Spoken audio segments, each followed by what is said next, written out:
राघवी गगनचर प्रवाह पावितस्तरे घलेवलम्ब्यलम्बिताम्बुजङ्गं कपालिका ढमढमढमढमन्निनादभट्टमर्वयुच्चकार चण्डताण्डवं तनोतु न Shiv Shiv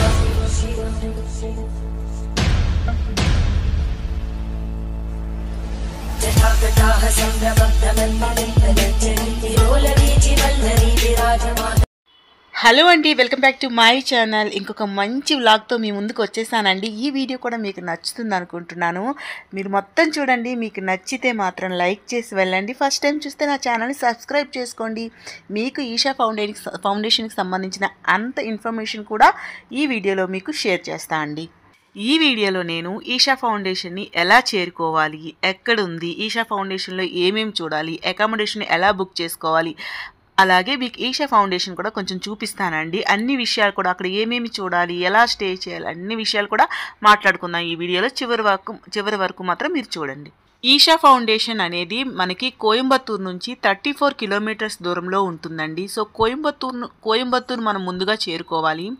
by flight కానీ, బై రోడ్ కానీ, బై ట్రైన్ కానీ మనం చేరుకోవచ్చు. ఫ్లైట్ అయితే మనకి కోయంబత్తూరులోనే ఎయిర్పోర్ట్ ఉంటుంది. సో ట్రైన్ అయితే అన్ని దగ్గర నుంచి మనకి ట్రైన్స్ ఉంటాయి. బై కార్ మీరు కన్యాకుమారి, మధురై, పళని అటు సైడ్ ఒకేసారి ప్లాన్ చేసుకున్నారంటే సో అలా అయితే కూడా ఇది అవుతుందండి. అంటే మధురై వెళ్ళి మధురై నుంచి పళని చూసుకొని పళని నుంచి కోయంబత్తూరు వచ్చి కోయంబత్తూరు నుంచి ఈషా ఫౌండేషన్ ఇలా చేరుకోవచ్చు. లేదా ఫ్లైట్ అయితే మీరు డైరెక్ట్గా కోయంబత్తూరులో ఫ్లైట్ దిగి అక్కడ నుంచి 34 కిలోమీటర్స్ కాబట్టి మీరు క్యాబ్ తీసుకొని ఈషా ఫౌండేషన్ని చేరుకోవచ్చు. మనకి వైజాగ్, విజయవాడ, తిరుపతి, హైదరాబాద్ నుంచి కోయంబత్తూరుకి ఫ్లైట్స్ అయితే అవైలబుల్గా ఉన్నాయండి. అలాగే మన అన్ని తెలుగు రాష్ట్రాల నుంచి కోయంబత్తూరుకి డైరెక్ట్ ట్రైన్స్ అయితే ఉన్నాయండి. సో ట్రైన్ ద్వారా మనం కోయంబత్తూరుకి చేరుకోవచ్చు. ఇక్కడ చూసారా, ఇదైతే మెయిన్ ఎంట్రన్స్ గేట్ అనమాట. మనకి ఈషాలో అయితే ఎక్కడ చూసినా ఆదిశేషు అంటే ఈ పాము కాబట్టి అన్నీ కూడా ఆ పాము షేప్సే ఉంటాయండి అన్నీ కూడా. సో అన్ని ఆదిశేషు షేప్లోనే ఉంటాయి. సో ఇక్కడ ఏంటంటే మనకు 2 టైప్స్ అనమాట. మనకి విజిటర్స్ అనేవాళ్ళు అక్కడ స్టే చేయకుండా బయట నార్మల్గా ఆదిశేషు ఉంటారు కదండి, ఆదియోగి విగ్రహం అక్కడ చూసుకొని బయటవన్నీ చూసుకొని వెళ్ళిపోతూ ఉంటారు. జస్ట్ విజిట్ చేసి ఈషా ఫౌండేషన్ లోపల మనం చూడాలి ఒకవేళ అంటే స్టే చేయాలండి. అక్కడ నైట్ స్టే చేస్తేనే లోపల ఉన్నవన్నీ మనం చూడగలం. లేదు ఆదియోగి స్టాచ్యూ ఒకటి చూసుకోవచ్చు అంటే ఏమీ లేదు, డైరెక్ట్గా వెళ్ళి సో మనకి ఈషా ఫౌండేషన్ లోపలతో సంబంధం ఉండదన్నమాట. ముందు చూసారు కదా, ఆ గేట్ దగ్గర నుంచి బయటే చూసుకొని అక్కడ నుంచి మనకి బుల్లక్ కార్డ్స్ అవన్నీ ఉంటాయండి. అది కూడా చూపిస్తాను వీడియోలో. మీరు వెళ్ళి ఆదియోగి విగ్రహం చూసుకొని అక్కడ నైట్ అయితే 7కి 7:30కి లేజర్ షో అవుతుంది, అది కూడా చూసుకొని వెళ్ళిపోవచ్చు మన టైం బట్టి. ఒకవేళ లోపల చూడాలి అంటే స్టే చేయాలి అండి. అది ఎలా స్టే చేయాలి ఏంటి అనేది మీకు ముందు చెప్తాను. ఆ వెబ్సైట్ కూడా ఇస్తానండి, డిస్క్రిప్షన్లో ఉంటుంది, వెళ్ళి బుక్ చేసుకోవచ్చు. 1 నైట్ మనకి 1800 పడుతుందండి ఒక రూమ్కి. దానికి మనం ముందుగానే బుక్ చేసుకున్న తర్వాత నేను సైట్ డిస్క్రిప్షన్లో ఇస్తాను, ఒకసారి వెళ్ళి చూడండి. అక్కడ బుక్ చేసుకున్న తర్వాత 1 డే బిఫోర్ వాళ్ళు మెయిల్ చేస్తారు. మనం ఎంతమంది వెళ్తే వాళ్ళందరివి కూడా ఆధార్ కార్డ్స్ సబ్మిట్ చేయాలండి. ఇక్కడ మెయిన్ గేట్ చూసారు కదా, అక్కడైతే మన వెహికల్తో వెళ్తే వాళ్ళు అడుగుతారనమాట బుకింగ్ ఇన్ఫర్మేషన్ అంతా. వాళ్ళకి అవి ఇస్తేనే మనకి లోపలికి అలౌ చేస్తారు. ఇంకా ఈషా ఫౌండేషన్లో కాకుండా బయట కోయంబత్తూరులో స్టే చేయాలనుకుంటే కోయంబత్తూరులో బస్ స్టేషన్ దగ్గరలో స్టే చేసుకుంటే ఏదైనా హోటల్లో అక్కడ నుంచి కోయంబత్తూరు బస్ స్టేషన్ నుండి ఇక్కడికి ఈషా ఫౌండేషన్కి బస్సెస్ కూడా వస్తాయండి. లేదంటే క్యాబ్ బుక్ చేసుకొని రావచ్చు. సో చూసారు కదా, ఇక్కడైతే మనకి అన్ని స్టే చేసిన వాళ్ళందరూ కూడా ఇక్కడ వరకు వెహికల్స్ మనకి అలౌ చేస్తారండి. ఇక్కడ నుంచి అయితే ఇంకా మనం అక్కడే ఉంటుంది హెల్ప్ డెస్క్ కానీ మనకి రిసెప్షన్ కానీ. సో ఇక్కడ వరకు అలౌ చేస్తారు. ఇక్కడ నుంచి లోపలికి వెళ్తే మనకి రిసెప్షన్ ఉంటుంది. అక్కడ మనం మొత్తం ఇన్ఫర్మేషన్ ఇస్తే మనకు ఒక ట్యాగ్ లైన్ కడతారు చేతికి. సో ఆ ట్యాగ్ లైన్ అనేది వాటర్ ప్రూఫ్ అనమాట. సో అది మనం మళ్ళీ బయటకు వచ్చినంత వరకు అదైతే చేతికి ఉండాలండి, లేకపోతే కష్టం. అది కూడా వాటర్ ప్రూఫ్ కాబట్టి మనం ఇది మనకి హ్యాండ్కి వేయగానే మనం బయటకు వచ్చినంత వరకు దాన్ని ఉంచుకోవాలి. సో ఇదైతే హెల్ప్ డెస్క్ అనమాట. ఇక్కడే రిసెప్షను, మొత్తం అన్ని ఇన్ఫర్మేషన్ ఇస్తేనే మనకి రూమ్ అలకాట్ చేస్తారు. సో మాకు వచ్చింది ఏంటంటే ఆలయం. సో చాలా కాటేజెస్ ఉంటాయండి లోపల. సో దానికి డిఫరెంట్గా ఉంటాయి. మాకు వచ్చింది ఆలయం అనమాట. సో యాక్చువల్గా నాకు తెలియదు, నేను అంతా వీడియో షూట్ చేశాను. లోపల అయితే కెమెరా అలౌ లేదండి. మీరు ఇప్పుడు చూడండి, ఒక ఆయన వచ్చి అక్క అని ఇలా నమస్కారం పెట్టి వీడియో అలౌ లేదు అని చెప్పారు. వెంటనే ఆఫ్ చేసేసానండి.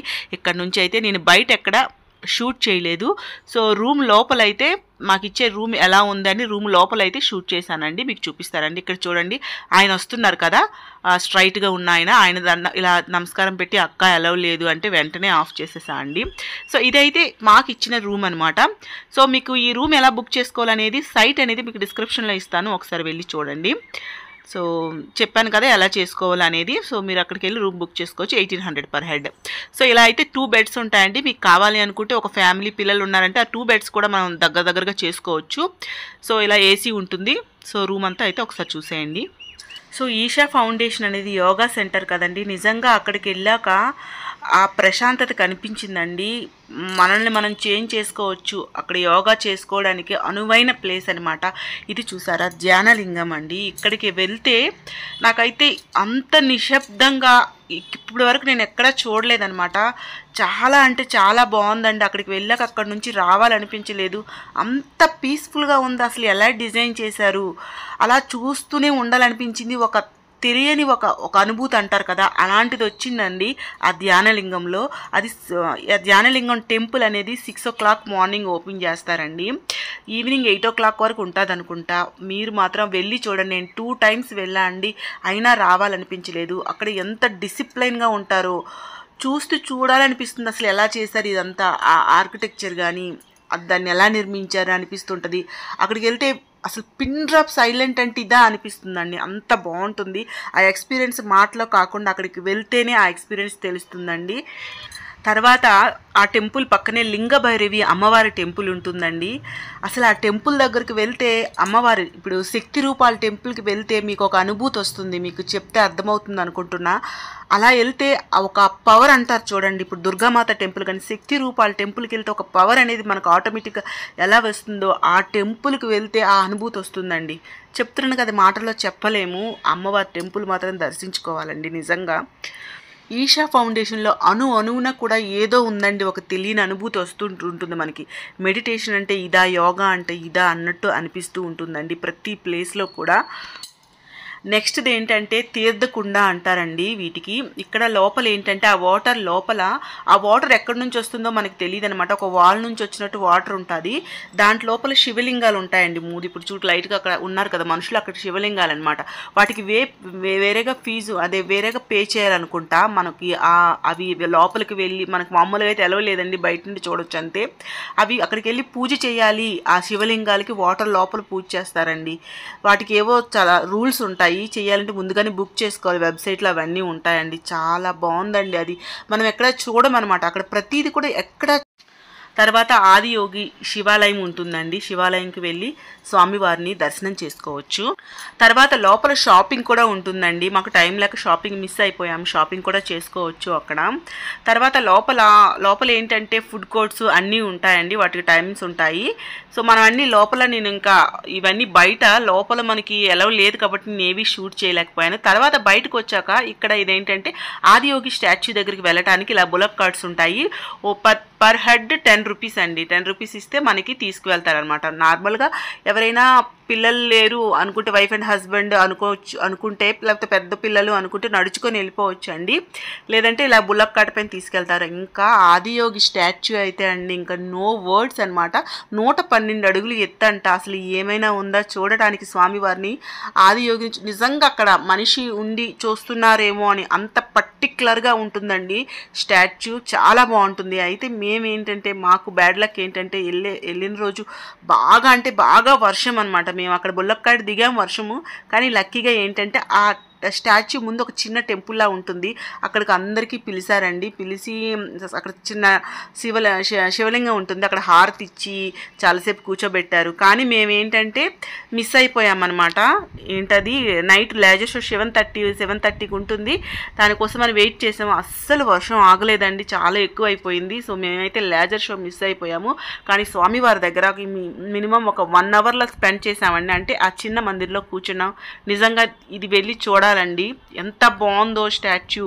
అయితే ఇది చూడాలి అంటే మనం చెప్పాను కదా, ఈ అకామిడేషన్ ఏం బుక్ చేయక్కర్లేదండి, బయటే కాబట్టి బయట నుండి చూసుకొని మనం వెళ్ళిపోవచ్చు అనమాట.